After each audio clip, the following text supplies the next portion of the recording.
Alors, la lecture d'aujourd'hui se retrouve dans l'Évangile de Luc, chapitre 7. On lit les versets 11 à 17.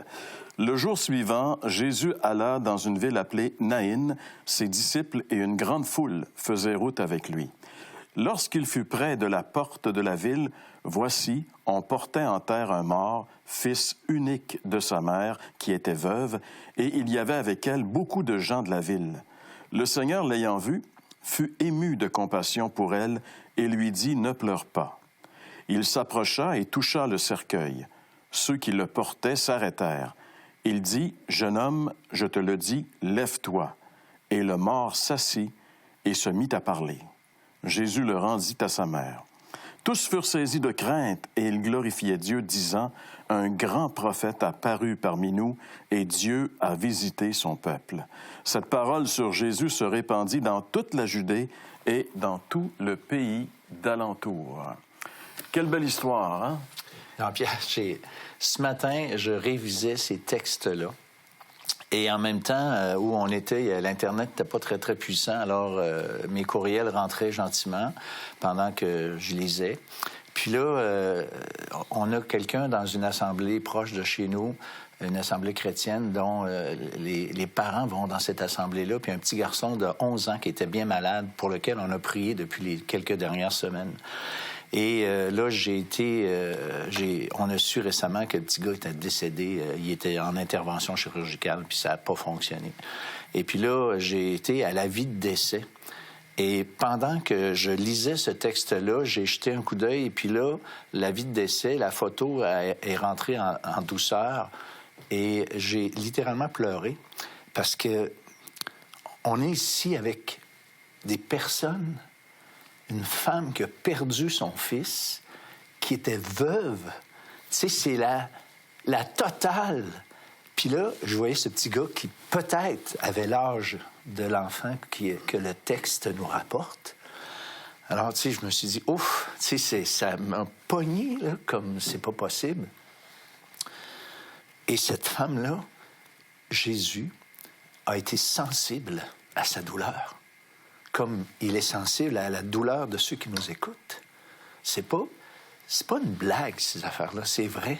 Puis on peut faire confiance au Seigneur, qui écoute les cris, peut-être même ces cris qui viendraient pas nécessairement se traduire en une prière formulée avec nos lèvres, mais comme j'aime à dire, Dieu lit sur nos cœurs, il lit pas sur nos lèvres.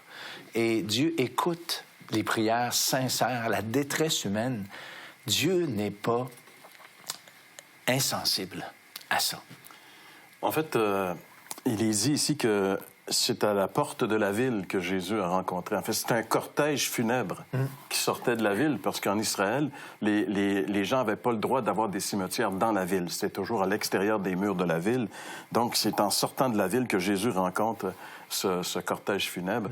Et il voit cette dame, tu sais, je veux dire, elle est veuve, donc elle n'a pas de mari, pas de soutien. Il n'y a pas de pension de veuve en Israël à l'époque. Là, cette femme-là, en perdant son fils, on ne sait pas l'âge qu'il avait, mais fort probablement que c'était, comme on pourrait dire, on disait, les Québécois, son poteau de vieillesse, son bâton soutien. De vieillesse, qu'on disait, son soutien. Et là, elle a perdu. Jésus voit que cette femme-là est dans une détresse incroyable quand même. Non seulement elle a perdu son fils qu'elle aimait, ce qui était déjà beaucoup, mais en perdant son fils, elle perd son soutien financier. Donc, elle se retrouve finalement presque à la rue ou dépendant des gens qui sont autour. C'est vraiment un cas de détresse grave. Je pense que dans le contexte par rapport aux parents qui ont perdu il y a quelques jours finalement cet enfant, si dans cette vie on ne trouve pas un lieu sûr, une parole certaine, la vie, ça finit mal. C'est ça. Tu sais, ça me rappelle aussi ton ami là, qui va bien, il est prospère, il fait des voyages, mais qui te dit le problème, c'est mon malheur s'en vient. Là. Ouais. Il voit la fin. Ça finit mal, une vie humaine. Ouais. Souvent, les gens, en vieillissant, perdent leur dignité. Tu te retrouves dans des centres. Ta famille est peut-être même plus là autour de toi. Ouais. Ça finit mal. Et quand Jésus vient pour annoncer l'année de grâce, tu sais, il va faire, comme tu disais dans d'autres émissions, il s'occupe de tout le monde. À son époque, pendant 3 ans et demi de temps, Jésus va faire ce que jamais dans toute l'histoire de l'humanité au complet, d'aucun autre peuple, de tous les peuples qu'il y a eu sur la terre, jamais il y a eu une visite de la part de Dieu comme dans ces 3 années et demie à peu près. Unique. Là, mais pas pour régler le problème ici et maintenant. Quoi que ça le règle pour la veuve ici, avoir retrouvé son fils. Mais cette veuve, comme ce fils, sont destinés quand même à mourir. Et donc, il va y avoir encore des injustices. Le pays est sous occupation romaine. Il peut y avoir des gens bien là-dedans. Tu sais, comme on a vu à la dernière émission, un centenier qui est un homme bon. Tu sais, et puis, il va reconnaître en Jésus-Christ vraiment une autorité qui est donnée. Mais il faut toujours se rappeler, Seigneur, pourquoi tu n'as pas continué? Le Seigneur dit, écoutez, j'ai fait une démonstration pour que vous me fassiez confiance. On ne peut pas régler le problème humain aujourd'hui que par de l'éducation. Parce qu'au début, là, dans le temps, je sais pas moi, il y a peut-être 100, 200 ans, on pensait régler le problème de l'humanité en Occident par l'éducation. L'éducation pour tous. Parce qu'on se dit, ah non, s'il y a des guerres, ça va mal, c'est parce qu'il y a un manque d'éducation. Après ça, on est arrivé avec la technologie. On est arrivé avec les moyens de communication.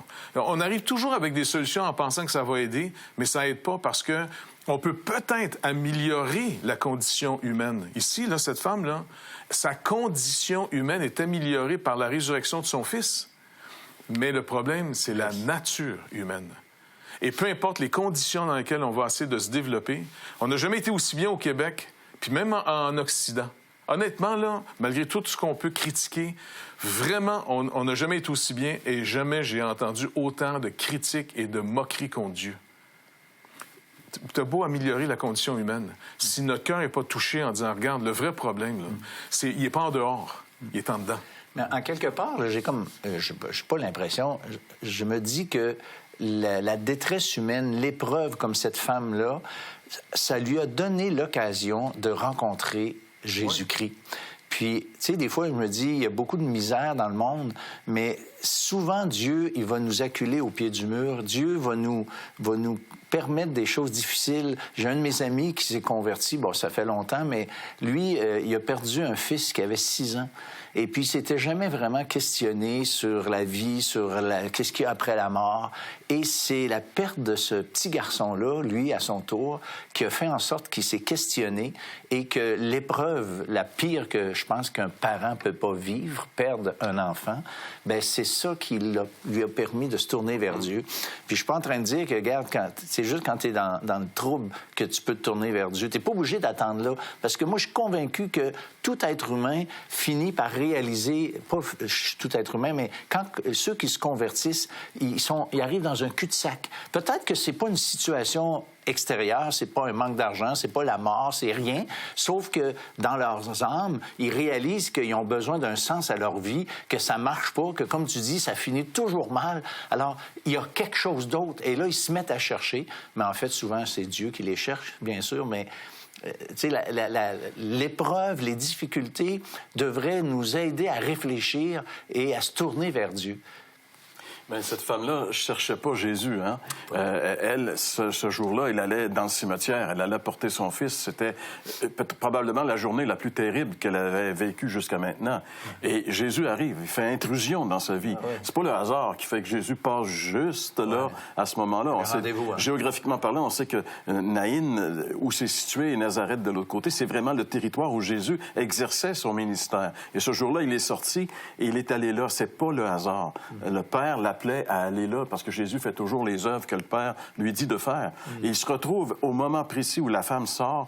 Et c'est ce qui est intéressant. Jésus est un rabbin et en Israël, les gens savaient que Jésus était un rabbin, un prédicateur itinérant, un prédicateur. Et ce que les Lévites ne devaient pas faire, qui était interdit, c'était de toucher un mort. Parce que toucher un mort, ça rendait la personne impure. Et Jésus va toucher le mort, il va toucher le cercueil, il va toucher le mort. Et non seulement il va toucher le mort, mais il va parler au mort. Alors là, le monde va dire, il est complètement maboule. Il parle au mort. Et là, il voit quelque chose d'extraordinaire. Le mort va s'asseoir. La Bible dit qu'il s'est assis. Et il s'est mis à parler. Alors, c'est la vie qui vient de revenir dans ce jeune homme-là. Le contact de Jésus avec cet homme-là redonne à ce jeune homme mort la vie. Parce que le contact avec Jésus donne toujours la vie. Pourquoi? Parce que Jésus a dit, je suis le chemin, la vérité et la vie. C'est lui la vie. Et non seulement il est la vie éternelle. Le seul qui peut nous donner un sens, non seulement dans cette vie présente, mais un sens dans la vie future, après la mort. C'est ça qui hante les gens. Beaucoup sont tentés par cette pensée. Le monsieur dont tu parlais, lui, il a peur que l'échéance va arriver un jour. Qu'est-ce qui arrive après? Qu'est-ce qui va se passer avec moi? Et le seul qui peut vraiment nous donner un éclairage et une certitude, c'est le Seigneur Jésus-Christ. Parce qu'il a dit, si quelqu'un croit en lui, il ne mourra jamais. Non, mais quelle espérance! Mais... moi, je trouve qu'il y a quelque chose comme un peu l'Évangile. Tu sais, Dieu intervient à un mort. Jésus, il parle à un mort. La Bible dit qu'on était morts dans nos péchés. Et quand Dieu nous rencontre, il va nous toucher, même si on le cherchait pas.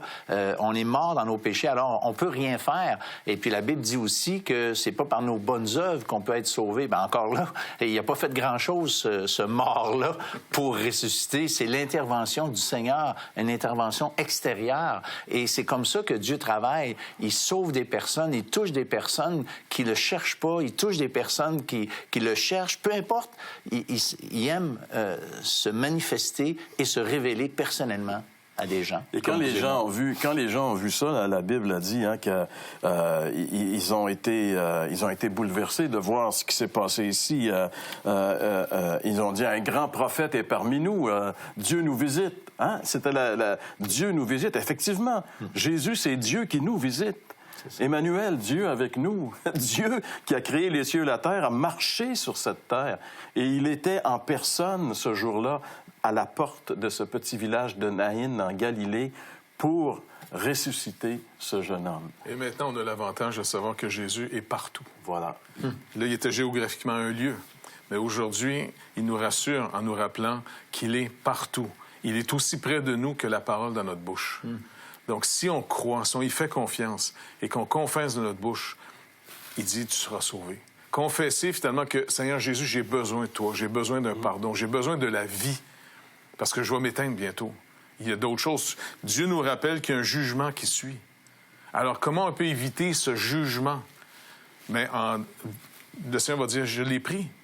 Viens à moi. Viens au lieu de la condamnation que tu mérites. Arrête de fuir, arrête de justifier, arrête d'expliquer. Viens avouer que oui, tu mérites ce jugement et tu vas voir, j'ai pris ta place. Il nous attend à la croix. C'est simple, hein? L'Évangile, c'est simple, mais ça tue tellement que c'est simple, parce que c'est comme le pire ennemi de l'Évangile, c'est la simplicité. Cette histoire qu'on vient de lire, c'est l'Évangile. Le mort, c'est nous. On est tous spirituellement morts.